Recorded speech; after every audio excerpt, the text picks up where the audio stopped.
and we're off the road. It's only 100 metres or so, but it's just pay attention because you missed the turn, you go quite a long way up the hill. The inhabitants are out this morning, giving me a beady eye, yeah, but they look happy enough.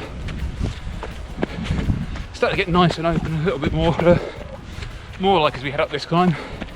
Just the end of this way, yeah. Just all the bracken as normal. Trees, but it's got that clear out. Reasonably fine path here. Okay, so down there we have Baslow, which is where we started. Nice public car park and public toilets, some on-street parking if you're careful and don't annoy the locals, which is always a good thing when you're out here and people live here. Out through those woods over there, round, down to the road you can't see, we just come up these woods. So next we're heading up along this fence line, up to a little set of Neolithic stones, and then we're going to go via past an old Bronze Age carving after that. So let's just start running up there. It's nice to be up in the sun, and hopefully we'll warm up in a minute.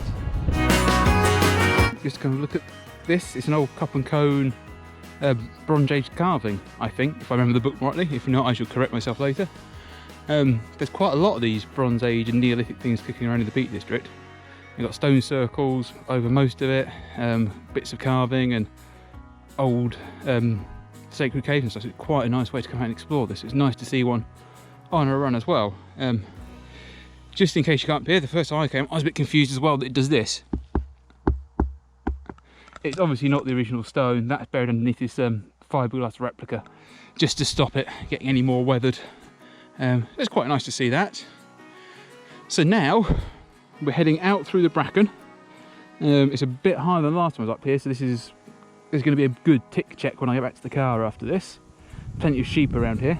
So we go out through the bracken, rejoin the wall up there, and then we're heading up to the first edge up there.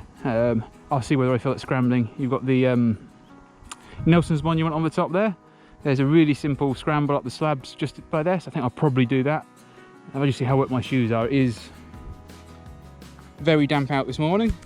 You know, we had an absolute torrential rain yesterday, so hopefully we just crack on and see that. You know, enjoying the views as well. It's all lovely out there today.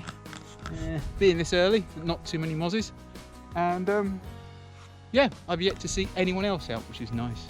So no one else gets to hear me blethering apart from you if you're bothering to listen. Okay, right, I shall probably talk to you again when we're on top of the monument. So now we're on top of the first edge of the day. I'm quite embarrassed, but I can't remember the name of this one. It's quite a nice, pretty one. You can see behind me. There's the slightly smaller Nelson Monument here. A bit smaller than Nelson's Column in Trafalgar Square. But even up here we got myself a column back in 1810. Still no one around. Normally there's a lot of climbers along here. It's quite nice traditional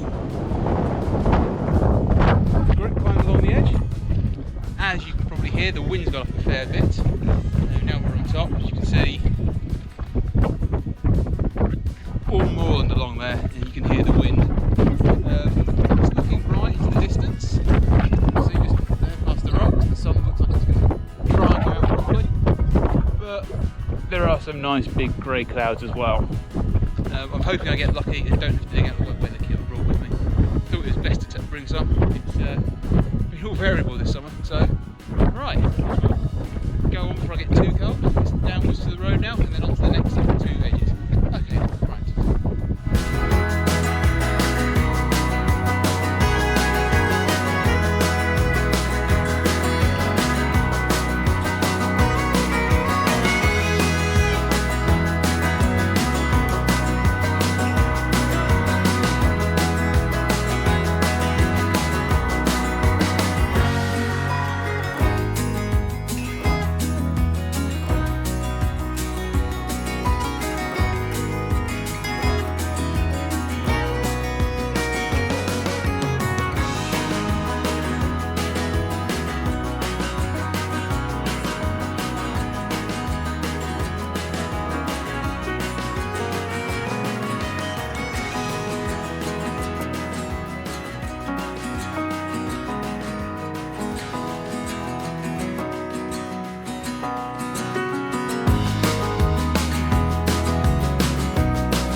But yeah, not much of a view today, but still good to be up here.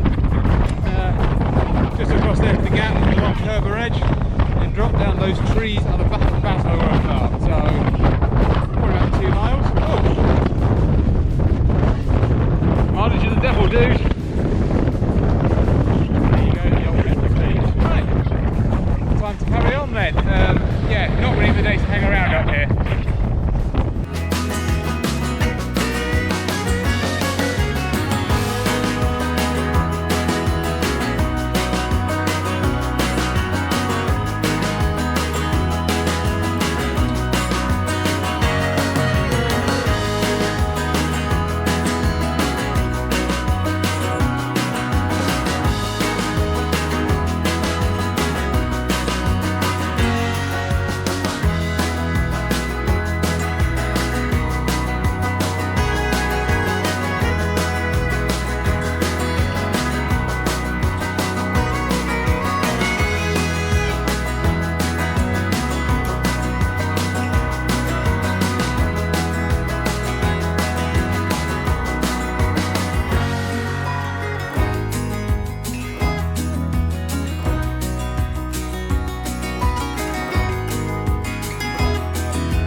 Right, and the weather's definitely broken now. It's raining quite heavily, but I've only got a mile down the road to get back to the car.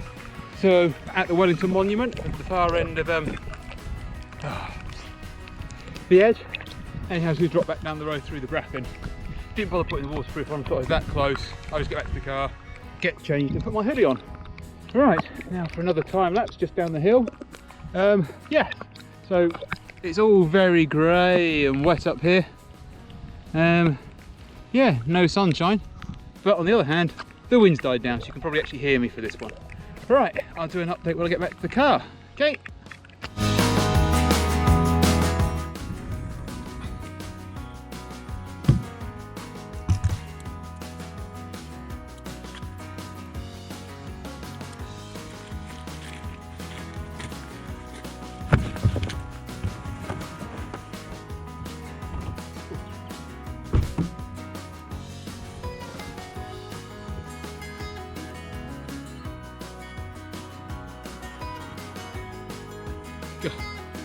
Right, nice to get into something a bit drier. I think rather than changing my trousers, I'm just going to put on the seat cover and drive home in wet, cold shorts. I don't think Baslow's quite ready for my very white butt cheeks at the moment. There's the car keys. Glasses so I don't crash into anyone. So back in the car, about to head home. Well, the weather wasn't quite what I expected. It said sunny and some winds. I got a lot of wind, a little bit of sun, and then quite a wet last couple of miles. Not too cold though. Didn't put the coat on or the hat. Well, kept my cap on, but I didn't put on the arm warmers or anything else long to keep warm. Soon warmed up when I got back to the car. So that's not bad. The Garmin reckons just over 9 miles. Yeah, that was a nice morning out. I only bumped into people really as I dropped back down to Baslow, a couple of walkers and a bunch of bikers on the mountain bikers on their way up the hill. So nice quiet run. So it's about 2 hours out. So hopefully I'll be back to Nottingham for second breakfast, you know, in about 45 minutes. Traffic permitting. Hopefully Chesterfield is not backed up like it sometimes gets. Just need to demist the car because having a sweaty wet me in here is not doing much good for it. Slight downside for today is that Anagi cheap running vest I was using is not very waterproof. So the guidebook for today's route, I'll do a review of this. It's a really good book, by the way. Christopher Goddard's South Yorkshire Moors has got quite damp at the bottom. You know, it was already a bit tatty. It's been in and out of rucksacks and pockets quite a lot, but it would be nice to keep that dry. So I'm going to have to remember that when I use that backpack again. I think Mrs. Beeston Runner likes it for her little runs around Beeston, but I think for these longer runs, I either need to put stuff in plastic bags or get something more waterproof. Right, that's it. Time to go home and, yeah, breakfast hopefully soon again. Okay,